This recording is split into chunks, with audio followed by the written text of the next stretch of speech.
Hello friends, welcome to channel AMBPCS। संविधान की जो रिवीजन सीरीज चल रही है उसमें जो क्लास आज की है जिसका नाम है संसदीय व्यवस्था, और यह टॉपिक ऐसा है जहाँ से एक या दो प्रश्न आते ही आते हैं। तो सर्वप्रथम इसमें देखना है जो संसदीय व्यवस्था है भारत में, यह केंद्र एवं राज्य दोनों स्तरों पर देखी जाती है। तो सर्वप्रथम याद रखिएगा, जो संसदीय व्यवस्था है केंद्र स्तर पर देखा जाए तो यह संसद के रूप में देखी जाती है, जबकि राज्य स्तर पर देखा जाए तो यह विधानमंडल के रूप में देखी जाती है। तो याद रखिएगा, जो संसदीय व्यवस्था है केंद्र एवं राज्य दोनों स्तरों पर लागू होती है, जबकि संसदीय व्यवस्था के लिए तथा इस व्यवस्था को अन्य नामों से भी जाना जाता है, जैसे किसी संसदीय व्यवस्था को कैबिनेट सरकार, उत्तरदायी सरकार, सरकार का वेस्टमिंस्टर मॉडल, इनकी सरकार का वेस्टमिंस्टर मॉडल भी इसे कहा जाता है। जबकि आइवर जेनिक्स ने संसदीय व्यवस्था को नाम दिया था कैबिनेट व्यवस्था।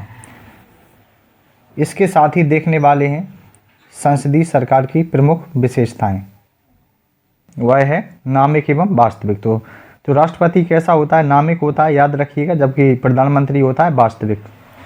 राष्ट्रपति को अगर देखा जाए तो यह राज्य का प्रमुख होता है, प्रधानमंत्री सरकार का प्रमुख होता है। जबकि अनुच्छेद जो 74 है इसमें कहा गया है कि प्रधानमंत्री के नेतृत्व में एक मंत्रिपरिषद होगी जो राष्ट्रपति की सहायता करेगी, यानी कि परामर्श प्रदान करेगी। तो इस बात को याद रखिएगा यहाँ पर कि जो राज्य सरकार का जो प्रमुख होता है वह होता है राष्ट्रपति, और सरकार का प्रमुख कौन होता है, तो सरकार का प्रमुख होता है प्रधानमंत्री। इसके साथ ही जो दूसरी प्रमुख विशेषता है जिसका नाम है बहुमत दल का शासन। जिस राजनीतिक दल को लोकसभा में बहुमत मिलता है या जो बहुमत सीटें प्राप्त होती हैं वही सरकार बनाती है, उसी दल के नेता को राष्ट्रपति प्रधानमंत्री नियुक्त करता है। अगर किसी भी दल को स्पष्ट बहुमत नहीं मिलता है तो दलों के गठबंधन को राष्ट्रपति द्वारा आमंत्रित किया जाता है। जो बड़े दल का प्रमुख नेता होगा या जो दो दल होते हैं आपस में मिलकर जो सरकार बनाते हैं उसी को राष्ट्रपति द्वारा आमंत्रित किया जाता है। इसके साथ तीसरी प्रमुख विशेषता क्या है, उत्तरदायित्व। इनकी जो मंत्रिपरिषद सामूहिक रूप से किसके प्रति उत्तरदायी होती है, लोकसभा के प्रति, जबकि एकात्मक रूप से राष्ट्रपति के प्रति उत्तरदायी होती है। अगली प्रमुख जो विशेषता को देखा जाए तो गोपनीयता का सिद्धांत है। गोपनीयता का मतलब क्या है कि जो भी मंत्री हैं वह गोपनीयता के सिद्धांत पर कार्य करते हैं, और मंत्रियों को जो गोपनीयता की शपथ कौन दिलाता है, तो याद रखिएगा जो मंत्री होते हैं मंत्रिपरिषद में इनको शपथ दिलाता है राष्ट्रपति। निचले सदन का विघटन, इनकी निचला सदन इनकी लोकसभा। तो याद रखिएगा ये भी संसदीय व्यवस्था की प्रमुख विशेषता है कि निचले सदन यानी कि लोकसभा का विघटन प्रधानमंत्री की सिफारिश पर कौन करता है, राष्ट्रपति करता है।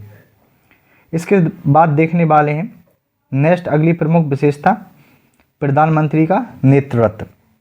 तो प्रधानमंत्री मंत्रिपरिषद, संसद व सत्तारूढ़ दल का प्रमुख नेता होता है। तो याद रखिएगा जो प्रधानमंत्री है वह संसद, सत्तारूढ़ दल या मंत्रिपरिषद का प्रमुख नेता होता है। इसके बाद देखने वाले हैं राष्ट्रपति शासन की मुख्य विशेषताएं क्या हैं।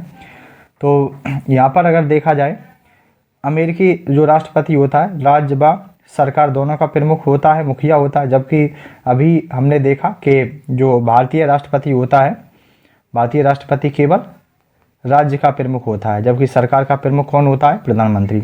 अमेरिकी राष्ट्रपति का कार्यकाल 4 वर्ष है, जबकि इंडिया में भारतीय राष्ट्रपति का कार्यकाल 5 वर्ष होता है। जबकि जो अमेरिकी राष्ट्रपति है कांग्रेस का निचला सदन का विघटन नहीं कर सकता है, लेकिन भारत में क्या है, तो भारत में जो लोकसभा है उसका विघटन प्रधानमंत्री के कहने पर राष्ट्रपति कर सकता है। राष्ट्रपति और उसके सचिव कांग्रेस के प्रति उत्तरदायी नहीं होते हैं। तो इस तरह देखा जाए कि राष्ट्रपति भारत और अमेरिका के राष्ट्रपति के मध्य जो अंतर है उसको हमने देखा। इसी के साथ देखने वाले हैं संसदीय व्यवस्था के गुण। तो संसदीय व्यवस्था के गुण क्या है, याद रखिएगा कि विधायिका एवं कार्यपालिका के मध्य सामंजस्य होना चाहिए, उत्तरदायी सरकार, वैकल्पिक सरकार की स्थापना, व्यापक प्रतिनिधित्व व निरंकुशता का प्रतिशत, ये क्या है, संसदीय व्यवस्था के गुण हैं। इसके साथ ही देखा जाए तो यह जो आज का टॉपिक था इसे कंप्लीट कर दिया गया है। लेक्चर पसंद आता है तो चैनल को सब्सक्राइब करें तथा अपना फीडबैक ज़रूर दें। धन्यवाद।